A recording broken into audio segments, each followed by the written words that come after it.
Esta primera guía de estudio consiste en cubrir el tema evangelismo, qué es y qué no es evangelizar. Mis amados, hay muchas personas que creen que están evangelizando y no lo están haciendo. Hay veces que como personas, como cristianos, tenemos ideas, a veces muchas de esas ideas vienen influenciadas por cosas que escuchamos hasta en las redes, de lo que es evangelizar, y muchas veces eso es totalmente confusión y una manera equivocada de acercarnos al evangelismo. La palabra del Señor nos dice en el libro de Marcos capítulo 16 verso 15, y les dijo: vayan por todo el mundo y prediquen el evangelio a toda criatura. ¿Quién dijo eso, hermanos? ¿Quién lo dijo? Lo dijo el Señor Jesucristo. ¿Qué es eso, hermano? ¿Una sugerencia?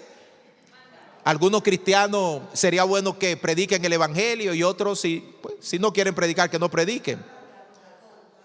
Es un mandamiento para hombres, para mujeres, para jóvenes, para adultos. Toda persona que se ha convertido a Cristo, toda persona que ha recibido a Jesús en su corazón, está bajo este mandamiento.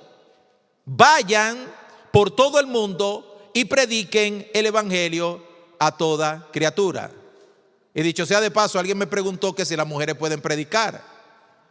Las mujeres pueden predicar, porque hay un debate grandísimo por ahí de gente que dice que no, que dice que sí. Y yo respondí: si una mujer no predica, está en pecado, porque aquí dice: vaya por todo el mundo y predique el evangelio. Usted mujer tiene que predicar el evangelio. Es un mandamiento de Dios. Y no solamente a mujeres, a hombres, a toda criatura, dice el Señor. Tenemos que predicar el evangelio porque es un mandamiento, una comisión que Dios nos ha dado a todos nosotros. Cuando usted vea una M en el material, ¿ve esa M que está ahí? ¿Sabe qué significa esa M? Versículo para memorizar. Así que nuestro primer versículo para memorizar el día de hoy es Marcos capítulo 16 verso 15. Lo que vamos a hacer esta noche es repetirlo todos al unísono varias veces, y después le voy a pedir a alguno de ustedes que lo diga sin mirar en su papel y sin mirar en su Biblia. ¿Qué tal si lo dice conmigo? Marcos 16 verso 15 dice, todo junto: y les dijo: vayan por todo el mundo y prediquen el evangelio. Yo no les oigo bien, vamos a ver otra vez. Y les dijo: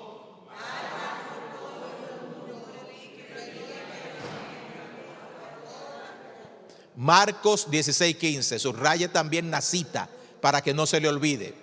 Vamos a ver si lo podemos decir sin mirar en las hojas y sin mirar en nuestras Biblias, si es que están mirando sus Biblias. ¿Se puede? Sí. Ok, vamos. Y les dijo: vayan por todo el mundo y prediquen el evangelio a toda criatura. Muy bien. Mire, se la puse sencilla para comenzar. Van a venir más difíciles, pero este está simple. ¿Quién se atreve a decirlo desde su asiento, desde su lugar? Vamos a ver, Mayra. Muy bien, ¿alguien más? Katy.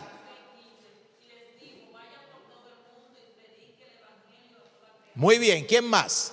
Sierva.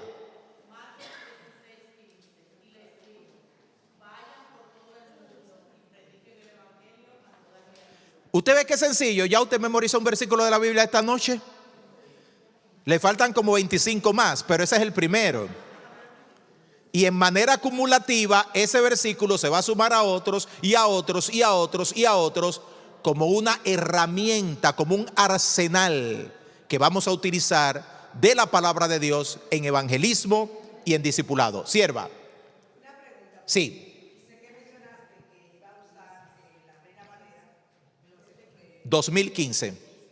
Este versículo, si otra persona lo pudiera decir en la otra 1960, versión actual, nueva versión internacional, no hay problema. Sí, puede ser como está ahí o en la versión de la Biblia que usted tenga. Y vamos a saber, por supuesto, cuál versión de la Biblia usted se está refiriendo. Seguimos, mis amados. Primera pregunta que tenemos que contestar, porque el tema central del estudio de esta noche es: qué es y qué no es evangelizar. Así que comencemos con la parte positiva. ¿Qué es evangelizar? Evangelizar, amados, consiste en dar a conocer, voy a enfatizar estas palabras, dar a conocer, anunciar, explicar las buenas nuevas de salvación a los que no conocen a Cristo como el Salvador de sus vidas. Tres cosas he dicho. He hablado de dar a conocer, anunciar y explicar las buenas nuevas de salvación a los que no conocen a Cristo como el Salvador de sus vidas. De hecho, cuando Jesús dijo, vayan por todo el mundo y prediquen el evangelio, la palabra en el griego que se utilizó es una palabra como el de alguien que se para en una esquina y comienza a vociferar. Por supuesto que se trata de un mensaje elaborado, se trata de un mensaje estructurado para que la gente entienda lo que Dios ha dicho, pero se trata de dar a conocer, de publicar, de hacer que la gente conozca y escuche ese mensaje. Por eso no es evangelizar, y lo vamos a ver más adelante, cualquier cosa que no nos lleve a nosotros a que las personas escuchen la palabra de Dios en torno al plan de Dios para su salvación.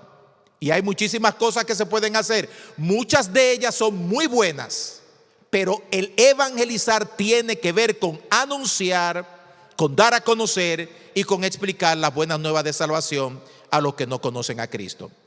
¿Cuáles son esas buenas nuevas de salvación?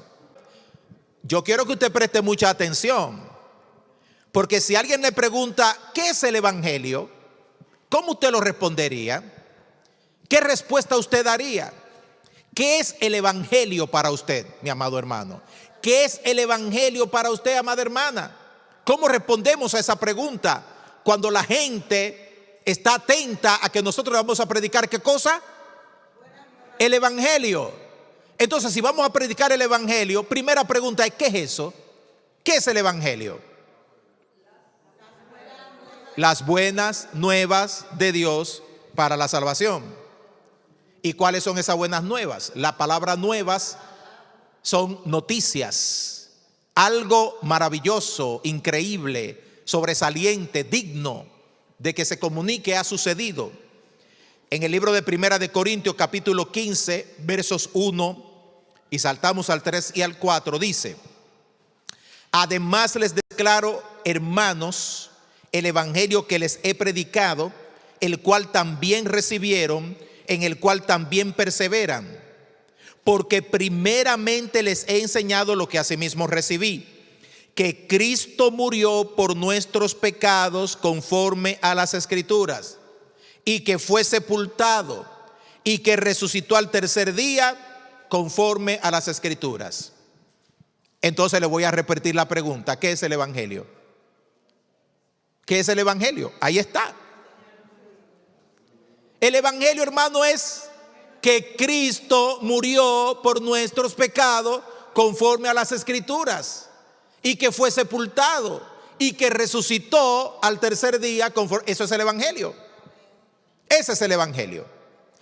Mucha gente quiere añadir y complementar y suplementar y usted sabe. No, el evangelio es sencillo. El evangelio es simple. No hay que complicarlo.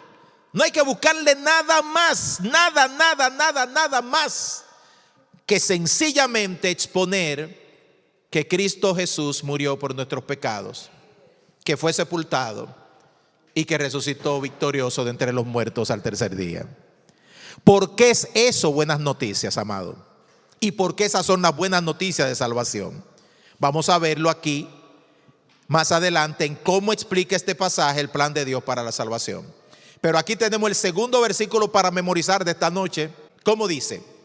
Porque primeramente, léalo conmigo, porque primeramente les he enseñado lo que asimismo recibí, que Cristo murió por nuestros pecados conforme a las Escrituras, y que fue sepultado y que resucitó al tercer día conforme a las Escrituras. Lo leemos de nuevo. Porque primeramente les he enseñado lo que asimismo recibí, que Cristo murió por nuestros pecados conforme a las Escrituras, y que fue sepultado y que resucitó al tercer día conforme a las Escrituras. Ahora, este es un versículo un poquito más largo. ¿Qué hacemos con los versículos largos? Mire, lo dividimos en partes. Vamos a aprendernos primero la primera parte y después la segunda. Porque primeramente les he enseñado lo que asimismo recibí. Porque primeramente les he enseñado lo que asimismo recibí. Porque primeramente les he enseñado lo que asimismo recibí. Vamos a la segunda parte. Que Cristo murió por nuestros pecados conforme a las Escrituras y que fue sepultado. Párelo ahí, volvemos para atrás. Que Cristo murió por nuestros pecados conforme a las Escrituras y que fue sepultado. Ahora júntele la otra parte con la segunda. Vamos a ver. Porque primeramente les he enseñado lo que asimismo recibí, que Cristo murió por nuestros pecados conforme a las Escrituras y que fue sepultado. Y vamos a la última parte. Y que resucitó al tercer día conforme a las Escrituras. Suelte su papel, suelte su Biblia y vamos a ver si lo decimos sin mirar a lo que tenemos escrito. Primera de Corintios 15, versos 3 y 4. Porque primeramente les he enseñado lo que asimismo recibí, que conforme a las Escrituras y que fue sepultado y que resucitó al tercer día. Óigame, pero dese un aplauso usted mismo, señores. Ay, no, pero yo no digo los aplausos. Yo no puedo aplaudir porque si no reviento la bocina con el micrófono. Lo repetimos nuevamente sin ver en ningún lugar. Ok, Primera de Corintios 15, 3 y 4. Porque primeramente lo que asimismo que Cristo conforme y que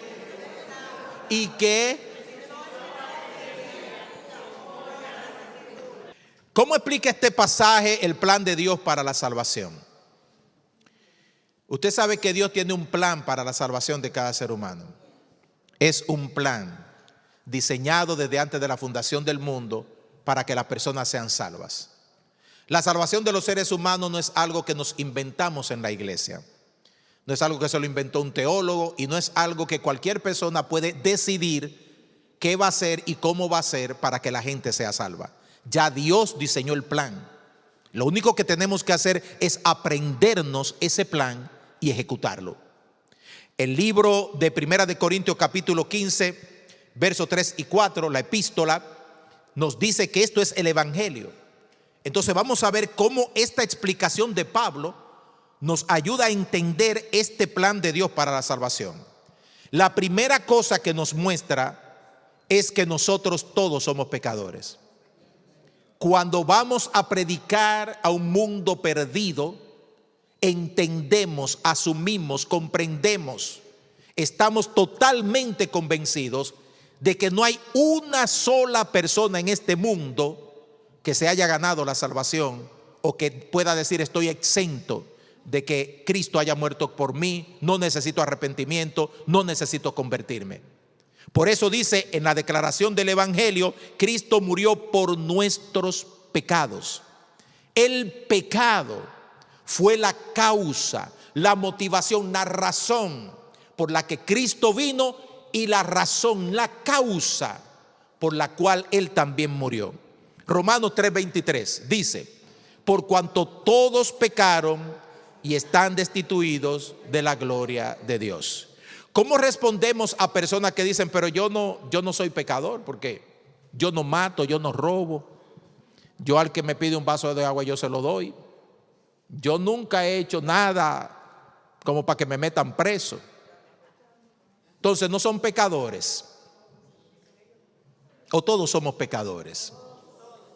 El asunto es que delante de los ojos de otros seres humanos podemos quizás tener la mejor de las calificaciones. Yo creo que una de las personas que yo más podía calificar en el tiempo en que yo me convertí era mi papá. Yo no encontraba por dónde predicarle a mi papá. Porque cuando mi papá, muchos de ustedes lo conocieron, Juan Ovalle, no era cristiano, él se aferraba a su seriedad. Y él se aferraba que era una persona que siempre había estado por su familia, que lo hacía todo bien. Que una vez él me desafió a mí, su hijo, y me dijo: dime tú algo que tú me puedas reprochar. Y yo no pude responder. Yo me quedé callado. Pero mi papá no bebía, no fumaba, no mujeriaba, no andaba fuera en la calle. Todo lo que trabajaba era para su familia. Yo nunca lo escuché en mi vida, nunca escuché a mi papá, aún no siendo cristiano, con una mala palabra. Entonces, boca cerrada. Pero sí, todos somos pecadores. Mi papá fue un pecador y se convirtió a Cristo por la gracia de Dios, entendiendo que él había pecado. En el transcurso del entrenamiento vamos a hablar de cómo le presentamos el evangelio a personas que presentan esta excusa especialmente. Pero la palabra de Dios dice: todos somos pecadores. Eclesiastés 7:20. Ciertamente no hay hombre justo en la tierra que haga el bien y nunca peque. Si usted quiere añadirse un bono en cuanto a los estudios, memorice otros versículos, pero nuestra responsabilidad va a ser con los que están indicados. Pero es bueno recordar estos versículos de la Biblia, porque en el momento que necesitamos decirle a una persona que nos presenta la excusa de que yo soy muy serio, yo soy esto, no, espérate, la Biblia dice: ciertamente, y no tengo que ir a buscar la Biblia, ciertamente no hay hombre justo sobre la tierra que haga el bien y nunca peque. Eso está en Eclesiastés 7:20. Y dice Romanos 3:23: por cuanto todos pecaron y están destituidos de la gloria de Dios, y si fueron todos, son todos. ¿Me entiende lo que estamos diciendo aquí ahora, hermano? ¿Me entiende la dinámica que estoy aplicando? En el momento de dar respuesta con la palabra de Dios, no nos da mucho tiempo para decir: espérate, que yo sé que el pastor dijo un versículo, pero yo lo voy a llamar para que él me lo diga, porque yo sé que hay un versículo que dice que todos somos pecadores. Yo no sé dónde está, pero él sabe. Tenemos a veces la oportunidad limitada de citar la palabra de nuestro corazón y de nuestra mente en el momento que se abre la puerta para nosotros presentar el evangelio. Segundo lugar, hermano, este versículo nos muestra que nada puede hacer el hombre para librarse del pecado. De otra manera, Cristo no hubiera muerto por nosotros. ¿Por qué Cristo murió? Por nuestro pecado. Y si alguien hubiera podido ser salvo por sí mismo, Cristo hubiera muerto.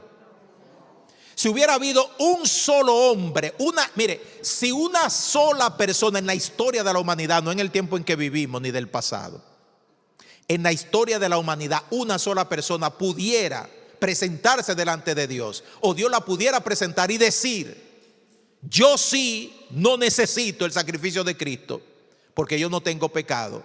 ¿Usted sabe qué estaríamos diciendo? Que si una persona puede no necesitar de Dios o de Cristo para la salvación, entonces cada uno de nosotros lo puede hacer. Si uno lo puede hacer, todos lo pueden hacer. No hay excusa delante de Dios, sino que esto nos muestra que nada podemos hacer para ser salvos por nosotros mismos. Hermano Rodney. Un versículo que yo lo he usado cuando gente me dice que no ha hecho nada malo en la vida. Ya. Y no sé si se podría añadir a esta lista, pero el Salmo 51:5, que dice: he aquí en maldad he sido formado, Ya. y en pecado me concibió mi madre. Así es. O sea, desde que estoy en el vientre de mi madre, yo no he entrado al planeta y ya yo soy un pecador, porque yo traigo esa naturaleza pecaminosa de mis primeros padres, Adán y Eva. Entonces, cuando gente dice: yo nunca he hecho nada malo, no, tú eres pecador desde que estás en el por naturaleza. En el vientre de tu madre. Por naturaleza. En maldad he sido formado y en pecado me concibió mi madre. Salmo 51:5. Salmo 51:5, para los que quieran hacer una anotación extra por ahí de un versículo más que le puede ayudar. Dice Efesios capítulo 2, versos 8 y 9: porque por gracia sois salvos por medio de la fe, y esto no de ustedes, pues es don de Dios, no por obras para que nadie se gloríe. No por obras para que nadie se gloríe. O sea, no hay nadie que pueda hacer suficientes obras como para ganarse la salvación. No hay nadie que pueda ser suficientemente bueno como para ganarse la salvación. No hay nadie que pueda ser suficientemente perfecto para ganarse la salvación. Usted sabe que la religión popular tiene una idea que han vendido por milenios, por cientos de años, en el sentido de que la gente puede hacer buenas obras y esas buenas obras van a un banco donde se van almacenando. Y óigame bien esto, hermano, ese banco de buenas obras no solamente le sirve a la persona para entrar al cielo y no pasar por el purgatorio, sino que además de eso, esa persona puede ser tan buena, que esas buenas obras las puede guardar para que otros también reciban si no tienen suficiente para pasar al cielo. Es un banco que administra la iglesia popular como ellos quieren, pero es una falacia que no se desprende de la palabra de Dios. Recuerdo un señor en mi natal San Pedro de Macorís que le dijo a mi papá, y yo estaba en la ferretería donde mi papá trabajaba en ese momento, que él había hecho tantas, pero tantas buenas obras, que él no solamente podía irse al cielo él, sino que él podía llevarse para el cielo a todo el que estaba ahí en la ferretería, con toda la cosa buena que él había hecho, con todo lo que él había dado, con toda la gente que él había ayudado. Decía que él era tan bueno, que él tenía suficiente para él y para otros. Aquí dice la Biblia, no por obras para que nadie se gloríe. Mire lo que dice Jeremías 2:22, hermano. Aunque te laves con lejía y amontones jabón sobre tu cabeza o sobre ti, la mancha de tu pecado permanecerá aún delante de mí, dijo Jehová el Señor. En otras palabras, no importa los esfuerzos humanos que usted haga, no importa la religión que usted tenga, no importa cuánto baño con una cola de bacalao usted se dé en el mar, usted no va a poder hacer nada para quitarse de usted la mancha del pecado que usted tiene, porque esa mancha solamente la quita la sangre de Jesucristo, nada más. Punto 3, nos muestra el pasaje de 1 Corintios 15, 3 y 4, que Jesús recibió el castigo por nuestros pecados de manera que nosotros no tengamos que ser castigados. Entienda esto, hermano. El sacrificio de Cristo fue un sacrificio sustitutorio. En otras palabras, y se podría explicar con esta ilustración, una persona comete un crimen, mata a alguien, y aquí en Massachusetts y en otro estado lo sentencian a la muerte. Esa persona va a ser y está sentenciada a la muerte. La justicia, la ley tiene que ser satisfecha porque esta persona ha sido sentenciada a la muerte. Esa era la condición suya, esa era la condición mía, porque la paga del pecado es la muerte. ¿Ok? Entonces, ¿cuál es la única manera que esta persona que está sentenciada a muerte puede ser librada de su castigo? Si otra persona toma su lugar.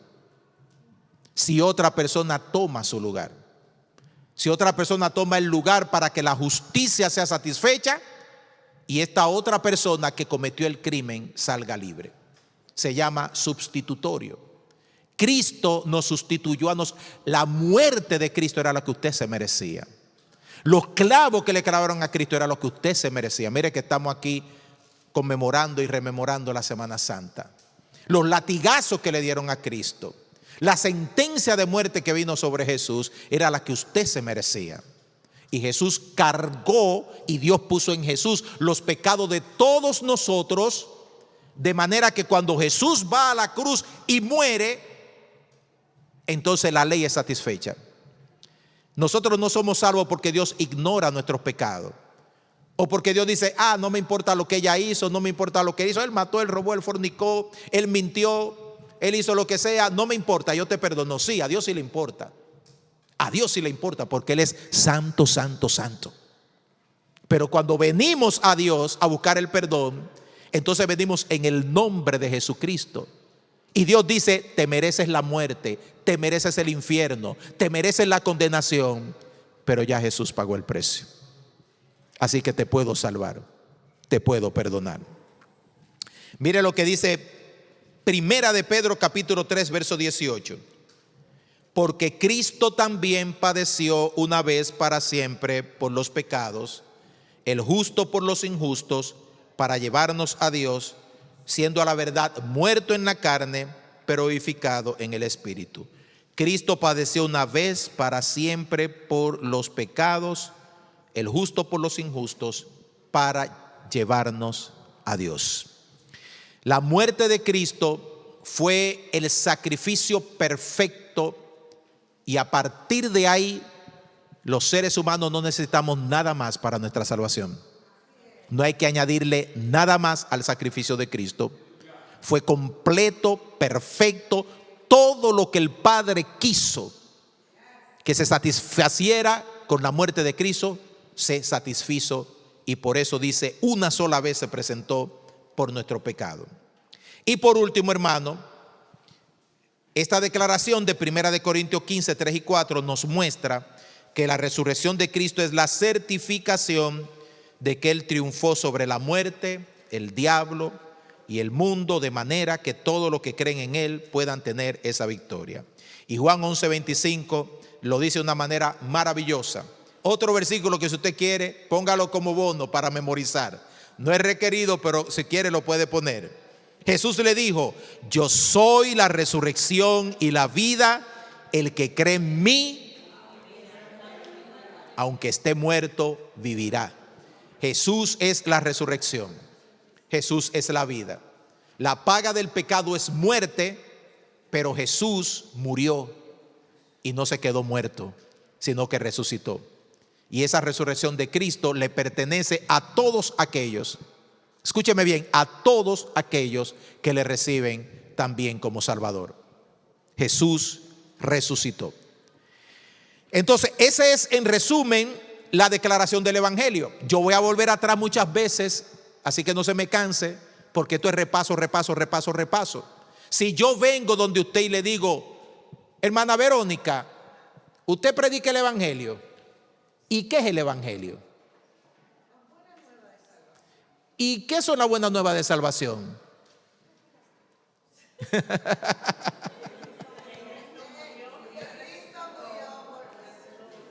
Que Cristo murió por mis pecados, que fue sepultado y que resucitó conforme a las... Hermano, esa es la más grande noticia que el universo y la creación ha recibido desde que fue creado.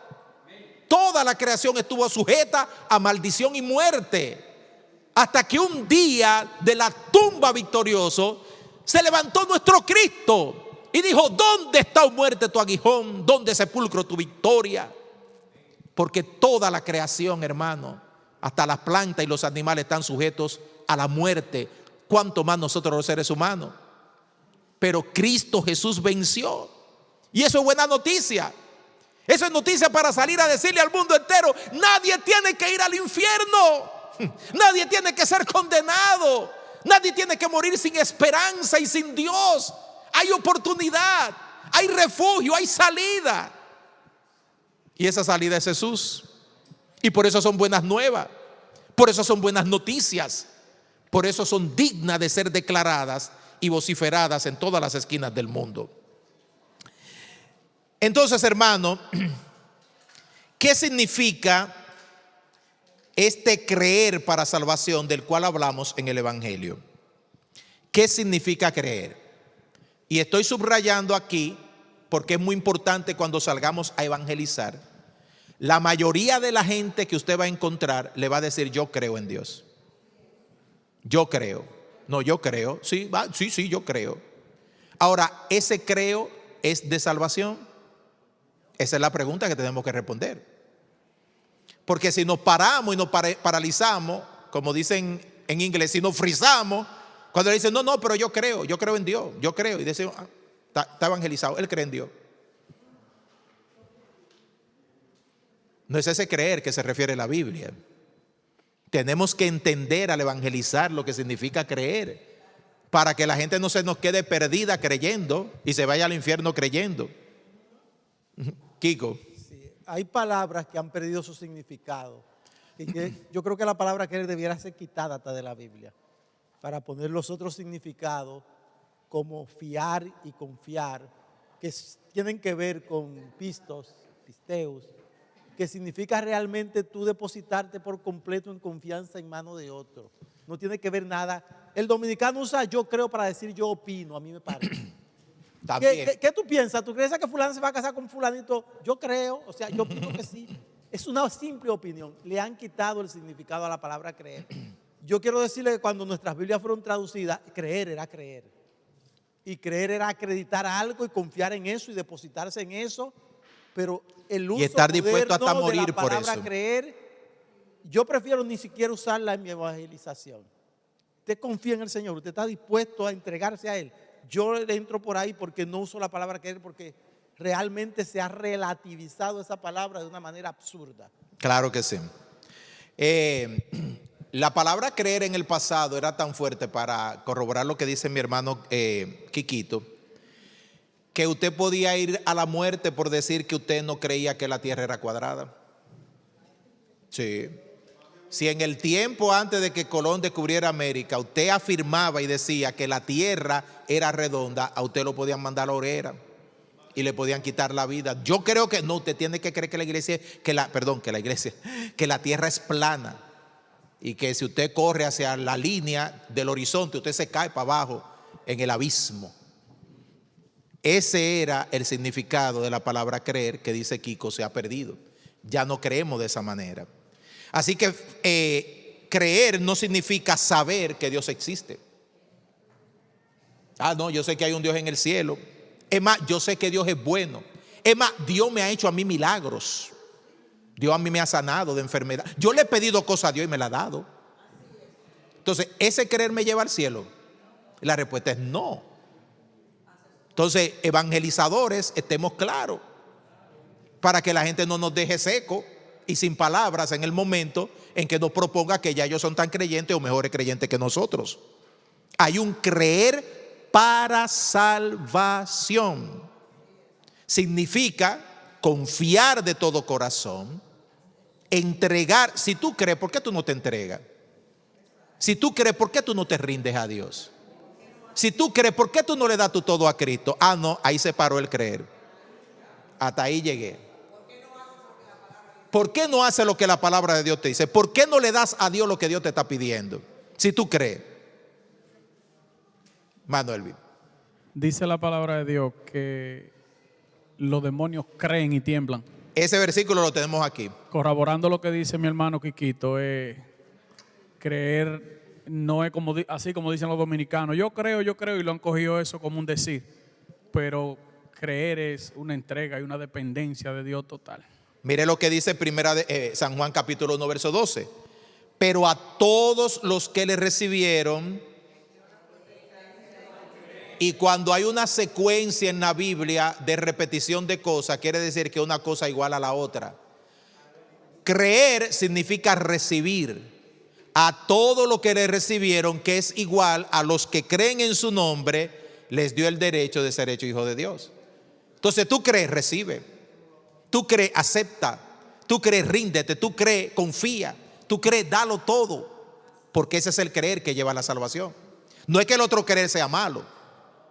Porque uno no va a decir tampoco, no, tú no crees bien. No rebata eso, hermano. No, está bien que tú creas. Magnífico. Qué bueno que tú crees en Dios. Qué bueno que tú crees que Dios te hizo un milagro. Qué bueno que tú crees que Dios está contigo. Qué bueno que todo eso es muy bueno, pero no es un creer para salvación. No es un creer para salvación. Hermano Morales. Cuando la gente me dice, yo creo en Dios, yo le digo, una cosa es creer en Dios y otra cosa es creerle a Dios. Entonces la gente ahí como que se tranca. Sí. Cuando yo le digo sí. Creerle a Dios. El tema es que tenemos que ayudar a la gente a desencadenar y a desenchuflarse de la idea de un creer mental, un creer intelectual, un creer de reconocimiento, un creer que no lleva al compromiso, a la entrega, a la consagración, a la dedicación y a darlo todo por Jesús. Tenemos que desenganchar a la gente de esas ideas. Santiago 2:19, que decía el hermano Elvis, ¿tú crees que Dios es uno? Este versículo es poderoso, hermano. Usted tiene que memorizar este versículo.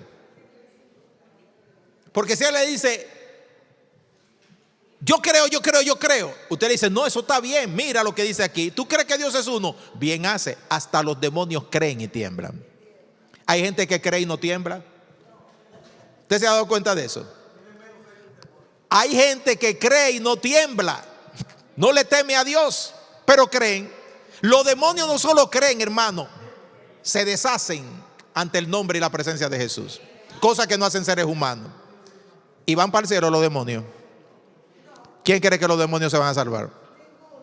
Pero creen. Entonces hay un creer que no te salva. ¿Entendemos, hermano? En la dinámica que vamos a hacer más adelante, en la consecución de este entrenamiento, usted va a tener que explicarle eso a un hermano. Porque vamos a hacer aquí unas parejitas donde va a haber uno que contradice y otro que explica.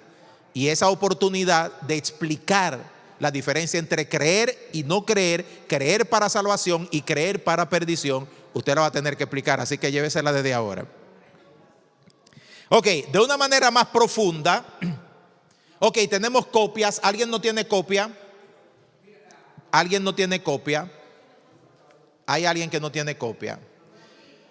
Quiero decirle a los hermanos que han llegado un poquito más tarde, es importante, yo sé que algunos tienen su compromiso y por favor nadie se sienta mal con lo que voy a decir, pero es importante que usted llegue a tiempo para que pueda desarrollar la consecución de los entrenamientos de manera tal que no se pierda nada. Escúcheme bien, los que no me están oyendo, mírenme aquí, se apure, la hermana Violeta sabe dónde llevar eso.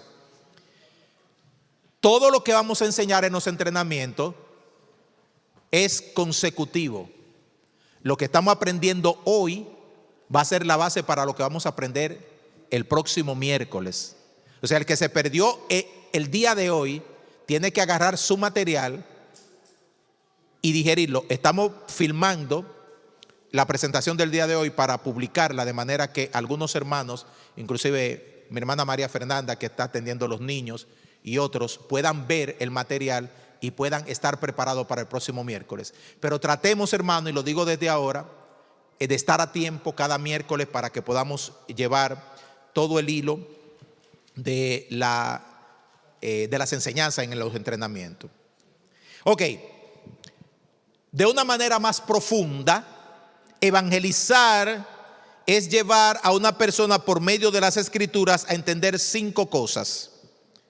5 cosas tienen que ser entendidas por la persona a la cual le estamos predicando el evangelio. 5 cosas. No quiere decir que vamos a mecanizar esto y vamos a ir como con un checkmark. Ok, entendiste que eres pecador, que no te puedes salvar, que la consecuencia, esa no es la idea, ok, ¿me entendió? No es un asunto mecánico. Pero mentalmente usted tiene que llevar en su mente una especie de registro que le permita a usted, mientras conversa con alguien, chequear. Esta persona entiende que él es pecador. Esta persona entiende que no se puede salvar. Y si usted ve el espacio donde la persona necesita una aclaración del evangelio, entonces es la oportunidad de nosotros presentar la verdad de Dios que puede cambiarle la vida. Hermano Pedro. Dios le bendiga a todos en esta noche. Prepararse para evangelizar es algo muy importante, porque allá afuera hay gente que creen en su propia opinión, pero no creen en Cristo. Claro. En una ocasión, yo estaba en la cárcel dando un estudio bíblico y le pregunté a los presos, ¿ustedes creen que todos somos hijos de Dios? Todos dijeron que sí. Ya. Ajá, pero cuando yo lo llevo al Evangelio según San Juan, capítulo 1, verso 12, y a donde dice que a los que creyeron, que a los que les recibieron, le dio potestad de ser hechos hijos de Dios. Entonces, oye, casi todos abrieron la boca. Se quedaron espantados. Porque son ideas que han venido viajando de generación en generación y que la gente las ha adoptado. Exactamente. Sobre todo por cuestiones religiosas, porque la religión nos ha enseñado así. Pero cuando tenemos la capacidad de sacarle la duda Exactamente. y el engaño religioso que le han venido metiendo a la gente, es cuando el Espíritu Santo hace su trabajo y hace que el pecador despierte. Ya. Entonces se da cuenta que tiene un alma que salvar, que Cristo murió por ella y que la única solución es arrepentirse del pecado y entregarse a Cristo. Amén. Si usted le dice a una persona, no todos somos hijos de Dios, ¿cuál sería la respuesta a qué relación tienen todos los seres humanos con Dios? Todos somos criaturas de Dios, pero no todos somos hijos de Dios. Porque llegamos a ser hijos de Dios por adopción, no por concepción. El único hijo concebido de parte de Dios directamente fue Jesucristo. El unigénito Hijo del Padre fue el único que salió del Padre para convertirse en el Hijo de Dios por ser engendrado por Dios. Pero ninguno de nosotros hemos sido engendrados por el Espíritu Santo ni por Dios. Entonces, ¿cómo llegamos a ser hijos? Por adopción. Y si Dios no ha pasado por nosotros el proceso de adopción, somos criaturas de Dios, pero no somos hijos de Dios. Bien.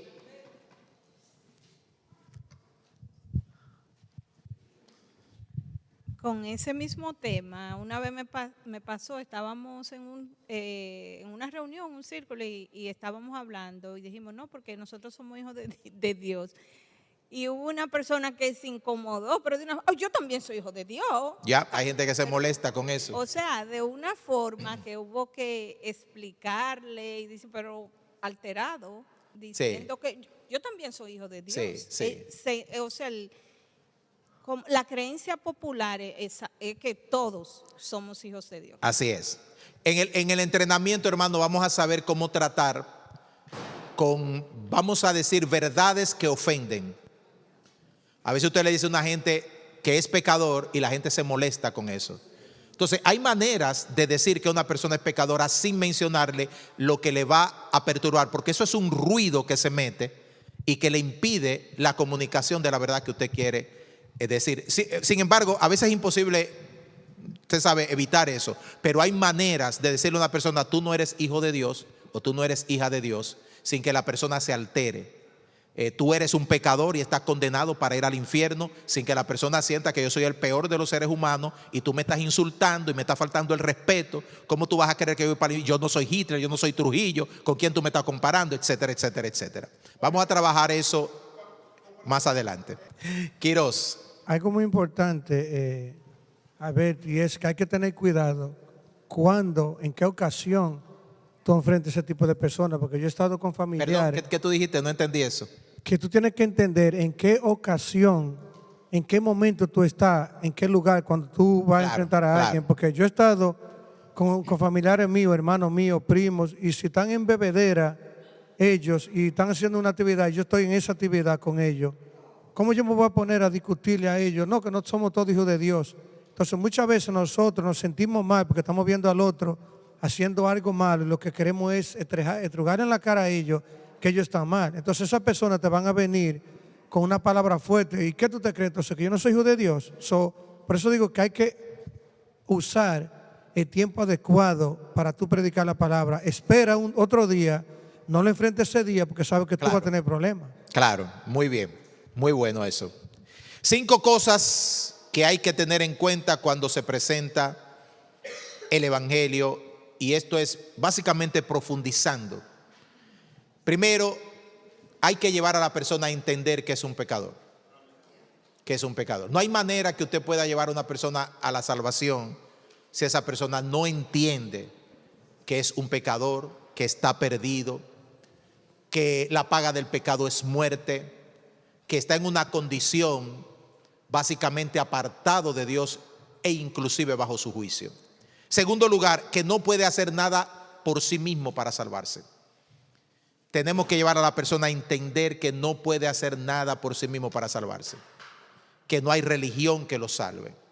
Que no hay reponcio, ni nueve noches, ni misa que lo saque del lugar donde él va, si esa persona muere sin Cristo. No hay manera que una persona pueda ser salva por sí mismo o haciendo algo que le produzca o que le lleve a la salvación. Tercero, que las consecuencias del pecado son terribles. Y ahí aplica lo que hablábamos hace un momentito. No tenemos que hablar en primera persona a veces cuando hablamos del infierno y de la condenación. Podemos hablar en tercera persona. O sea, las personas que no reciben a Cristo van al infierno. Mira lo que dice aquí la palabra. Y que la misma persona sea la que se dé cuenta de que está camino a la condenación y que eso es lo que le espera. O sea, el dedo acusador y el tú y ustedes a veces lo que desata una reacción que a veces no es la que queremos. Pero es bíblico predicar sobre una condenación eterna y sobre una condenación y juicio que viene a aquellos que no conocen a Jesús. Lo cuarto, tenemos que ser bien claros en que solamente Jesucristo puede salvar. Que solamente Jesucristo es el medio para la salvación. Que no hay otro medio, que no hay otra forma, sino solamente a través de Jesús. Hermano, el evangelio es Jesús. El centro del mensaje es Jesús. Todo es Jesús. La exaltación es para Jesús. El crédito es para Jesús. Llevamos a las personas a Jesús, porque cuando vienen a Jesús es cuando entonces experimentan salvación. Y quinto, y esto es muy importante, es importante que la persona entienda que tiene que tomar una decisión de entregar su vida a Cristo para ser salvo. Debe tomar una decisión para entregar su vida a Cristo o de entregar su vida a Cristo para ser salvo. Mire, usted puede conversar con una persona y esa persona llegar hasta las lágrimas, usted hablándole de Dios, hablándole de Cristo, hablándole de la Biblia. Pero si esa persona quebrantada, compungida, llorando, ministrada, usted orando e intercediendo por ella, no dice: Señor, te recibo en mi corazón, quiero ser salvo, quiero ser salvo. O sea, para el mismo infierno que el que no llora y el que no se compunge y el que no es ministrado y el que no experimenta muchísimas emociones.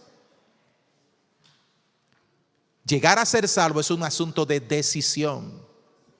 Es un asunto de nosotros decirle a Cristo, y eso lo vamos a ver más adelante, está en el libro de Romanos: confesares con tu boca que Jesús es el Señor, y eso tiene una implicación muy profunda, y creyeres en tu corazón que Dios le levanta. Si no llegamos a ese punto, confesar con tu boca, Dios no tiene hijos secretos, del servicio secreto, de lo escondido y de que nadie sabe y que van a haber sorpresas en el cielo, de gente que nunca se identificó con Jesús y de repente van a compartir la eternidad con nosotros. Eso no existe en la Biblia.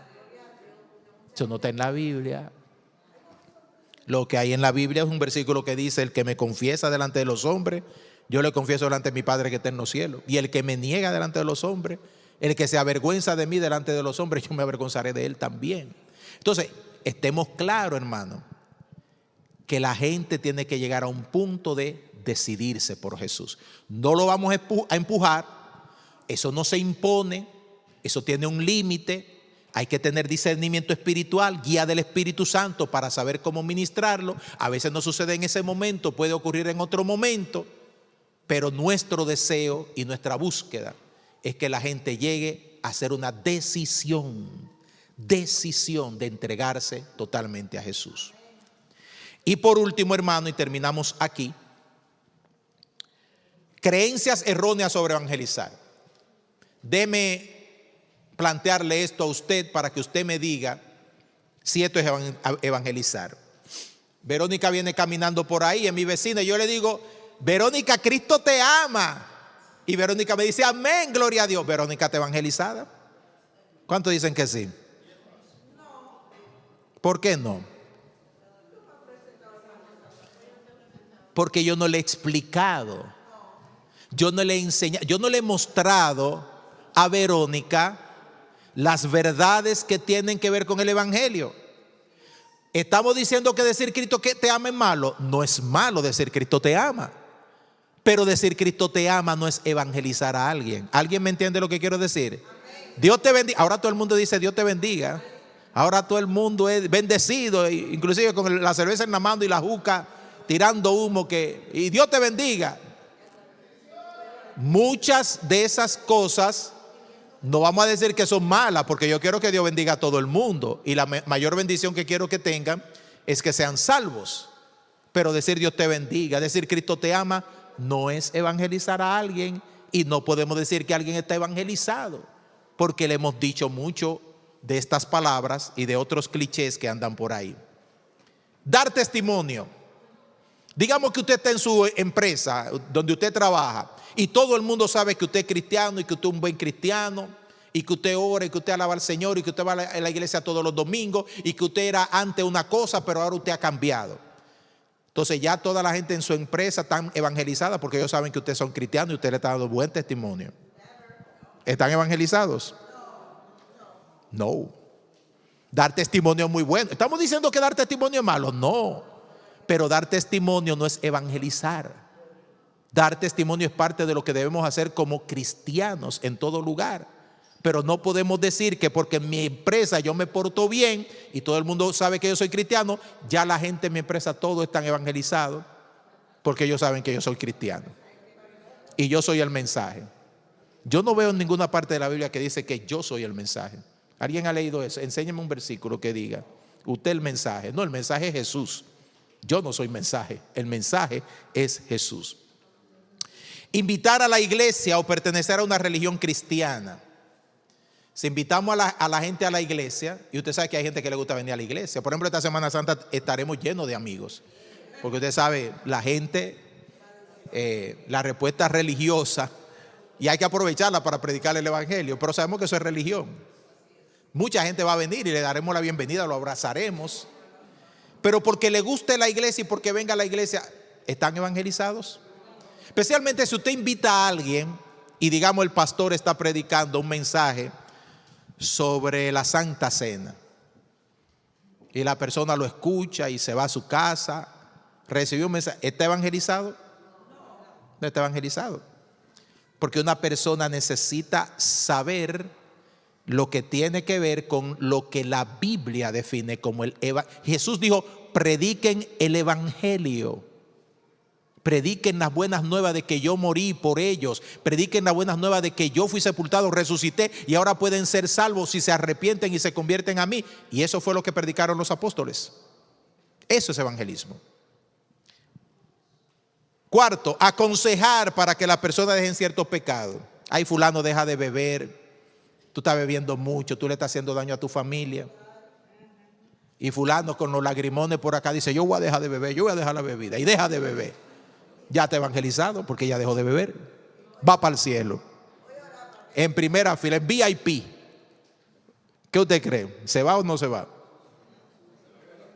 Portarse mejor, no perdona tus pecados, no te limpia, no lleva a Cristo a entrar. ¿Es malo que deje de beber? Claro que no. ¿Debemos dejar de aconsejar a la gente para que deje cosas malas? Claro que no. Pero no entender que por eso las personas están evangelizadas. Quinto, orar por los problemas de alguien. Hoy en día a la gente le gusta mucho que vayamos a sus casas a orar. Y maravilloso, hermano, celebramos eso. Y la gente está abierta a que se ore por ella. A veces cuando uno va a los parques, eso es un buen momento para invitar a la gente a que reciba la oración y todo eso. Y la gente, mire, a veces con mucho respeto y hasta ellos mismos piden y dicen, venga, ore por mí. Y jalan a uno. Recuerdo cuando Lucy y yo fuimos a predicar, Yudel, que te acuerdas, allá en el parque, en Boston, con el ministerio de Yudel, que es su esposo. Y la gente venía y nos decía, oren por mí, oren por mí. Maravilloso, maravilloso. Oraban por sus problemas, sus necesidades. Muy bueno hacerlo, muy bueno. Pero están evangelizados porque oramos por sus problemas y alguna gente se sentía aliviada y bien y todo eso. ¿Se va para el cielo porque pedí por su necesidad? No. Debo seguir orando. Pero no es la predicación del evangelio. Recibir un milagro o un favor de Dios. Si Dios sana a una persona de cáncer, si Dios sana a una persona de SIDA, si Dios sana a una persona de cálculos en los riñones, de migraña, de cualquier enfermedad, el milagro de salvación de esa persona significa Perdón, el milagro de sanidad, corrijo. ¿El milagro de sanidad de esa persona significa salvación? No, hermanos. Jesús sanó muchísima gente, miles de gente. Y mucha de esa gente estaba en el grupo de la gente que decía, crucifícale. No queremos que se reine. Pero Él te sanó, muchacho. No. Estoy sano, pero no. No, reino. Sanidad sí, pero que reine sobre mí, no. Entonces hay que distinguir entre recibir un milagro, un favor de Dios también, y que la persona realmente haya recibido a Cristo. Bien, hasta aquí, hermano, la presentación. Ahora lo que vamos a hacer es hacer el cuestionario.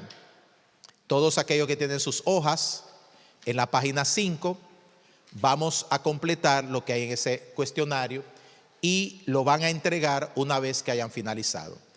Para facilitar y para que haya un poquito de ayuda, sobre todo algunos que no quizás se han familiarizado con este sistema de preguntas y respuestas. Esto es selección múltiple, se lo puse fácil esta noche. Vamos a hacer pareja de 2 en 2. Júntese con alguien para llenar el cuestionario esta noche. Los esposos se pueden juntar con sus esposas, ya ahí están junticos, no hay problema.